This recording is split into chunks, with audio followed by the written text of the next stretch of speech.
Dropped it. All right, Sam, we're live.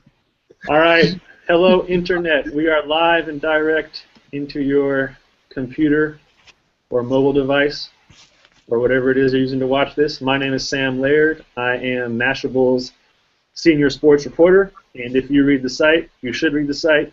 You know that I love the NBA more than any other sports league. So that's why I'm very excited, personally very excited, that the conference finals are here. My Golden State Warriors are still rolling. No bias here, but just saying. And it's full-on crunch time for the 2015 NBA playoffs. And it's also why I'm very excited to be joined here today, right now, by an illustrious cast of some of the top names in NBA media for the next 20 to 30 minutes in this live Google Hangout. So yeah, I'm Sam. We have Steve Smith from NBA TV, who you probably know as an analyst on NBA TV and also from his days as an NBA star. Thank you for joining us, Steve. Thank you, Sam. Sweet. And then we also have Bleacher Report's Ethan Skolnick, a senior writer for a very popular website whose work you have no doubt read and enjoyed. Thank you for being here, Ethan. Good to be with you, Sam. Sweet. And last but not least, we have Sekou Smith from NBA.com, who you probably know from his stellar work holding down that website's Hangtime blog. Sekou, thanks for joining us. Sure, Sam. Thanks, man. Sweet. So yeah, that's the lineup here, folks. We're just kind of going to take an overview of the NBA playoffs, the Eastern Conference Finals, the Western Conference Finals, storylines, players, performances. We've got an event page on Google Plus that you can submit your own questions to. But let's get rolling here. We'll start out east. The Eastern Conference Finals, Game 2 is tonight on TNT at 8:30 p.m. Eastern Time.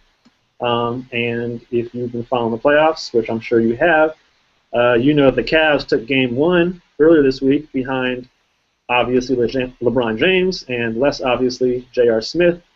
Wanted to get you guys all to kind of chime in here, just overview style. What kind of jumped out at you all most from that first game as being keys to the series going forward? Ethan, why don't you go ahead? Well, I mean, I think obviously JR's performance jumps out, and I think when you look at the trades that the Cavaliers made in mid-season in December, I mean, this is how David Griffin, the GM, saw this playing out. Is that if his other stars were not playing at a high level, he had someone in JR who was capable of making shots, sometimes shots that not everybody would recommend that you take, but he made a lot of them in that game, 8 of 12 from 3. And he was tremendous. I thought he did a good job on the defensive end also. But when they don't have Kevin Love and when Kyrie Irving is hobbled, and there's a pretty good chance that Kyrie's not going to play in Game 2, they have to find scoring from someone else. And I thought at least until the Cavaliers and particularly LeBron started to play a lot of isolation in the last 6 to 8 minutes of that game, I thought they moved the ball fairly well offensively, and obviously JR. His shooting was really critical to them, and he's just been a really good fit since they traded for him. And the funny thing about it was when they made those trades, he was the afterthought. He was the guy that was the throw-in. They wanted Shumpert.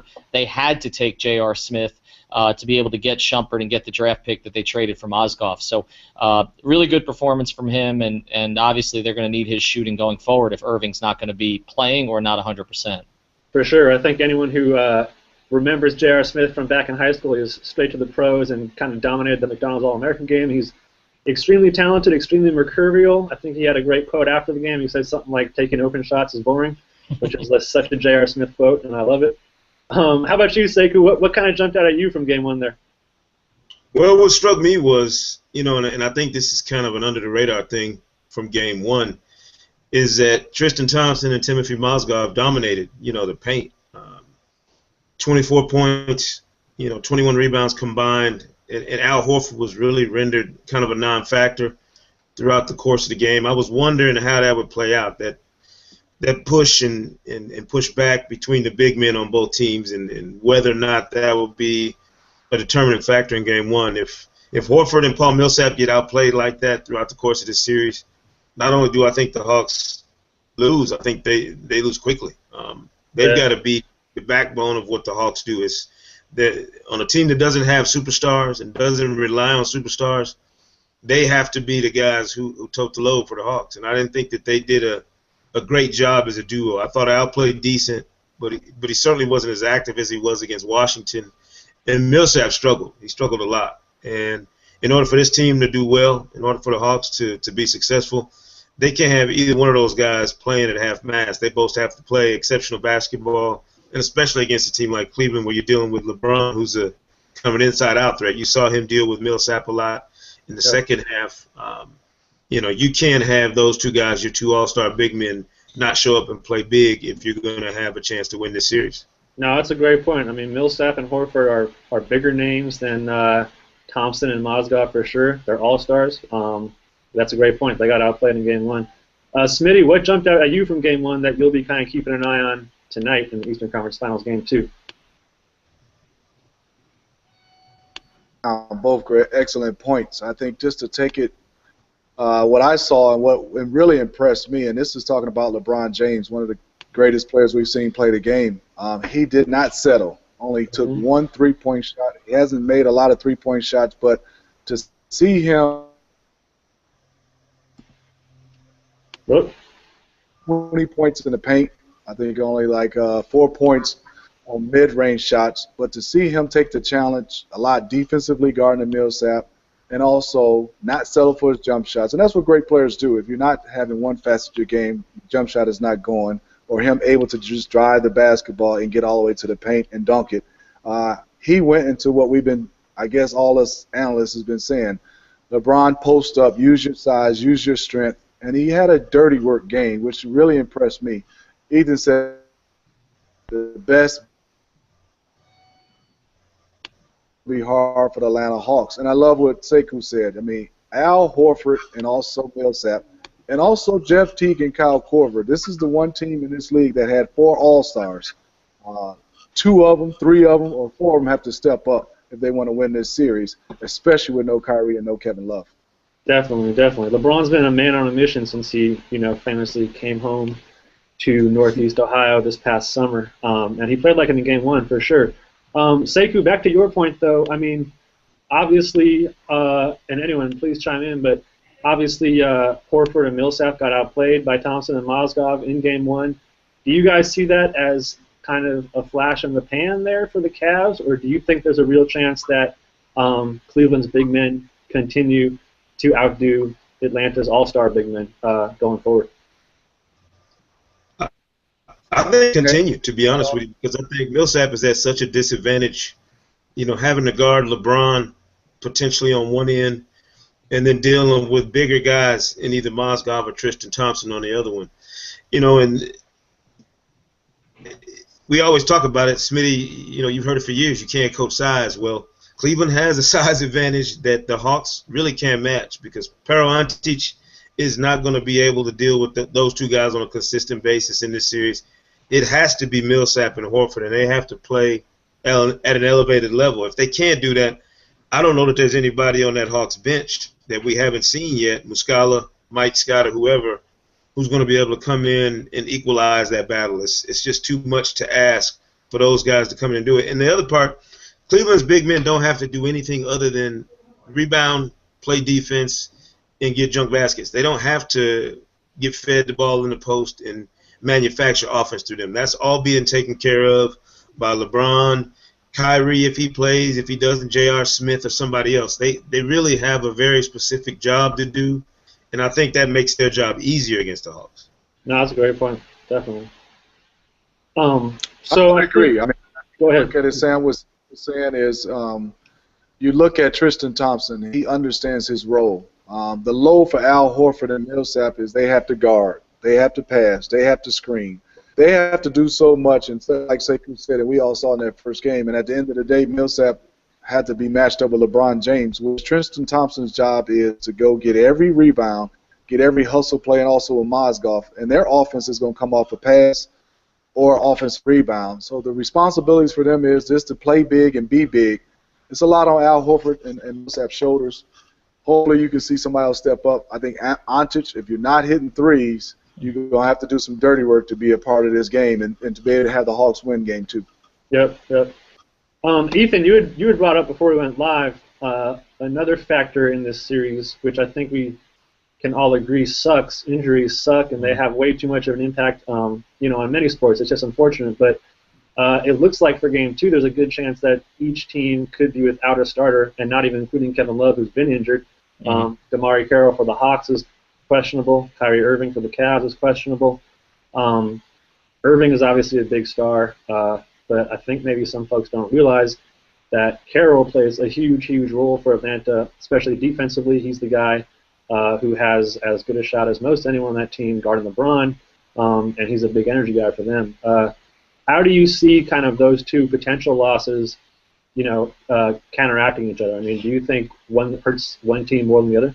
Well, I think it's fairly equivalent, and let's just go on the assumption that both aren't going to play, or at least they aren't going to be effective in Game 2. I think if you take a look at Atlanta, this would be a different situation if Sefolosha was healthy. I think if there hadn't been that incident with the NYPD, and we can have a long conversation about that, I think that he would be able to step in and play a lot of those minutes. Atlanta's defense was terrific when Sefolosha played this season, but when you don't have him, if you don't have Carroll also, you're talking about playing Kent Bazemore a lot of minutes. You're also talking about maybe going small at times. One of the things that really hasn't worked very well in the postseason, if you just look at the numbers for Atlanta, has been playing the 2 point guards together. In terms of playing Schroeder with Teague. I asked Coach Bud that yesterday. He says it's been pretty good, but again, if you look at the numbers, they're minus 14 points per 100 possessions in the playoffs with those two guys playing together. And I think most of it, the issue has been the backup. It hasn't been Teague. I think Teague has been fine, but Schroeder's not played really at a high level consistently, and I thought he took some shots kind of out of turn that kind of broke up the offense a little in Game 1. Yeah. So if you do that and maybe you play Kyle Korver at the 3, then the question is, well, who guards LeBron? And so I think not having Carroll is a big issue for them. On the other side, Kyrie Irving, it's interesting with him. If you talk to people inside the Cavaliers organization, I think there's a little frustration there with him. I know that he's been hurt. There's no question about it. They're not questioning whether he has some injuries, but you're also hearing things like, well, we think it's things that he can play through if he gets his head right. When you start to hear that, you wonder what it is that he can contribute if he does play. And here's the other thing. Since Kyrie since he hurt his foot in Game 2 of the first round series, that's when these injuries started. Then he hurt the knee after that. The Cavaliers are actually better with Dellavedova on the floor than they are with Irving, and that was a complete flip in the regular season. It wasn't even close. So if Kyrie's not playing, it means more ball handling for LeBron, and he's got to make sure that he doesn't get into all ISO situations. The ball's still got to move. He won't be able to get in the post as much. So I really think that the injuries in both cases are significant. I think to a certain degree they cancel each other out, and then you go back to what Sekou was talking about, which was, are Millsap and Horford going to play like all-stars? Is Korver going to get more than 5 shots? I think that both Carroll and Irving, you may not think of Carroll as an all-star, but I think he's equally important to what Atlanta was trying to do in this series. Yeah, definitely. Sekou, Smitty, how do you guys see these injuries potentially impacting Game 2 and the series beyond that? Sam, I would say I think the total difference in this, and it's the obvious, when you have a player like LeBron James, you think of him as great, but you got to look. No Kevin Love, LeBron James can play Kevin Love's spot. Yeah. No Kyrie Irving, he can play Kyrie Irving. They play better with the numbers, like Ethan said. But the reason why is LeBron James. You have a guy that whatever you need, and now even sometime coaching for the Cleveland Cavaliers, if you want him to play the point, to play the 2, that's the dynamic of a LeBron James. And we all, one player I would pick to say can play isolation basketball, I wouldn't mind saying everybody stand around and watch, is LeBron James. Reason why? He's a willing passer. When it comes down to the guy is open, he makes a move, but his eyes are still saying, I'm going to make the right play. Isolation basketball, nothing wrong with it if you can make the right play after you make a move and you can see the defense, and you're a willing passer and you love passing, and it's about winning. LeBron does that for sure. Sam, I think we buried the lead a little bit in the entire conversation, and Ethan brought it up. if Kyle Korver, who's an all-star and shot, nearly 50% from three during the regular season, if he's only getting 5 shots a night in this series, and it doesn't matter if he's making them or missing them, but if that's all he's getting and Cleveland's able to take him away, it changes the entire dynamic of the Hawks' pace and space offense, which is less about, pace and more about space. They need room for Kyle Korver to get shots. They need room for him to operate. And Mike Budenholzer has kind of pushed back on us yesterday when we asked about Mike Scott or somebody else that he could use to spread the floor. If you can't find room for Korver to operate and for him to be effective, it's essentially 5-on-4 basketball for Cleveland because Korver at a disadvantage on the defensive end. There's not a guy on Cleveland's team other than maybe Dellavedova that he would be able to guard that wouldn't be an offensive threat going against him. And he's being taken away on the other end, whether it's Shumpert or JR or whoever. That becomes a dynamic that unravels what the Hawks do best. And I was in the locker room, in Cleveland's locker room after the game the other night, after game 1. And I know a lot of those veteran players on that team, as both Smitty and Ethan do as well. And one of them shouted when I walked in, he saw me. He said, "They can't hide him." And I was like, "What?" He's like, "They can't hide him." And I was like, "Who are you talking about?" He's like, "You know who I'm talking about." Interesting. And they realize that Korver is the guy that's the linchpin to what the Hawks do offensively. And if they can take him away, they have an advantage. Yeah, definitely. Very interesting. It's unfortunately kind of looking a little bit like a war of attrition over there in the East with all the people going down and some just unexpected dynamics coming into play. In the West, though, we've had a couple really exciting games. Last night especially, with the Warriors going up big early, Houston coming back big time behind James Harden, and then the game going down to literally to the final second. But now here the Warriors are. They're up 2-0 going back to Houston. What are your guys' kind of initial sort of general impressions and thoughts on that Western Conference Finals series so far? I think the Warriors are really good. Let's start there. Breaking news. Let's start there. You don't win 67 games in the regular season if you're not, and they can play so many different ways. To me, that's the thing that's impressive about them is Definitely. You're talking about 3 elite defenders in their starting lineup. They can go big, they can go small. It seems like everybody on the team can guard someone. They obviously the great shooting.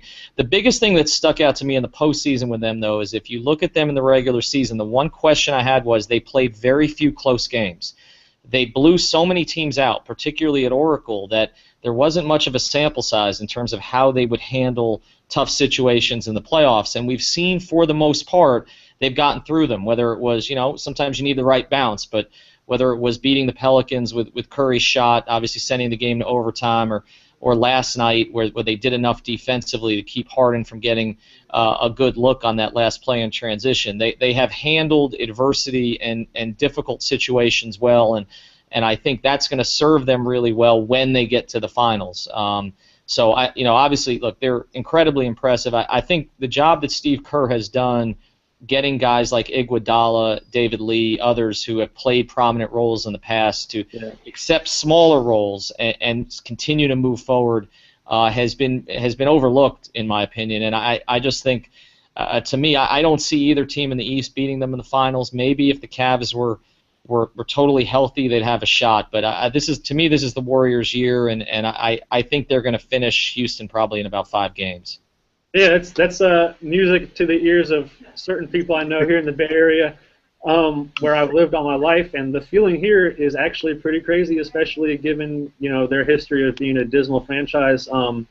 It's almost like an assumption that they're just going to waltz through the way they have so far to the championship. It's surreal. It's really surreal. Sekou and Smitty, do you guys see them going all the way Ethan pretty much just said they're going to? Or do you think someone will stop them?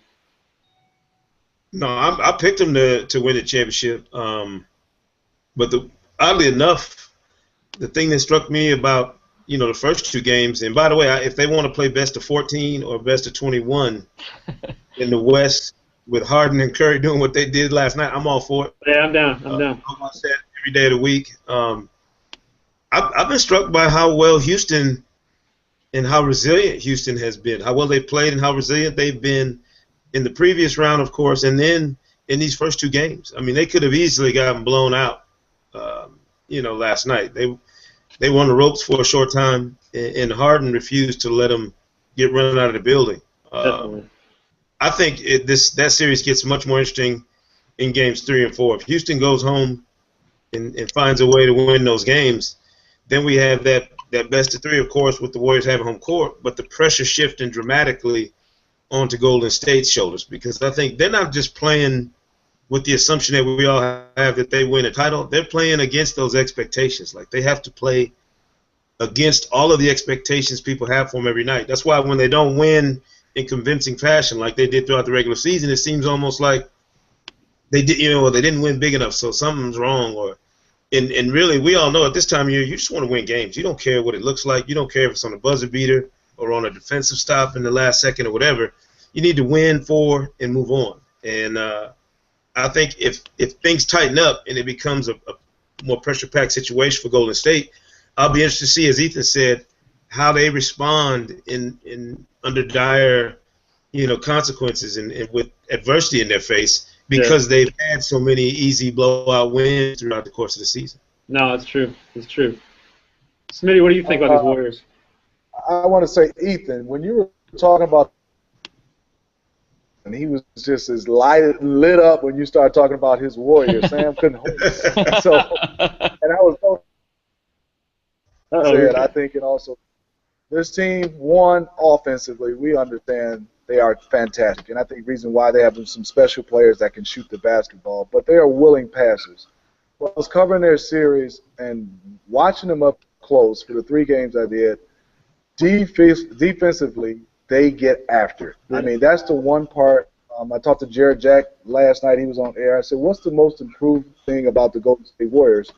He said Stephen Curry's leadership, but also him and Klay Thompson buying in on the defensive end. I mean, we talk about Steph shoot. He's always been elite, and it's going to another level, but he is not the guy you're picking on the defensive end. Klay Thompson is that challenge against James Harden, even though he's putting up fantastic numbers, but he is not worried about his offense so much. They are defending, and then they have a Draymond Green, which I've been impressed. I've been knowing him since he was in high school, but he was guarding Marc Gasol in the series before. Zach Randolph. And then he's been guarding Dwight one-on-one, and I'm not saying he can guard him for a long time, but Harrison as well. They had him guarding Zach Randolph. They don't mind switching Iguodala and those guys on Marc Gasol and Dwight Howard. Defensively, they even get better without Bogut Small, because it seems like they take a challenge, they have a chip on their shoulder, and they like each other, and you can just tell by the reaction and how they're into the game. The guys on the sideline, like you said, Ethan, Iguodala and Dave Lee, buying in to being bench players, buying in to being guys that's being disruptive, but first ones up cheering off the bench. That's phenomenal for some guys that still have a lot left, but it's about the greater good of winning, which you can't. It's hard to have that. Definitely, they have some amazing chemistry. It seems like. I got to say though, James Harden's been incredible. And I think it was Sekou or Ethan. One of you said that if this could go best of 15, best of 99, I think everyone would take it. It's kind of interesting that there was kind of the MVP race came down to Curry and Harden, and I think there was kind of started a fair amount of anti-Harden sentiment out here among fans. But I think he's earned all kinds of respect from Warriors fans here with the way he's played in his first 2 games. Steve, I want to ask you one more question. You played for a long time in the NBA. You won a title in 2003. What kind of does it take to win a championship beyond the stuff that fans might see on TV and on the court? What are kind of the things that set a championship team apart internally, or in the locker room, or in the way that they interact and the kind of internal dynamics that they have? There's a lot of special character, generally liking each other, and I think also when you get to this level, it's Eastern Conference, Western Conference.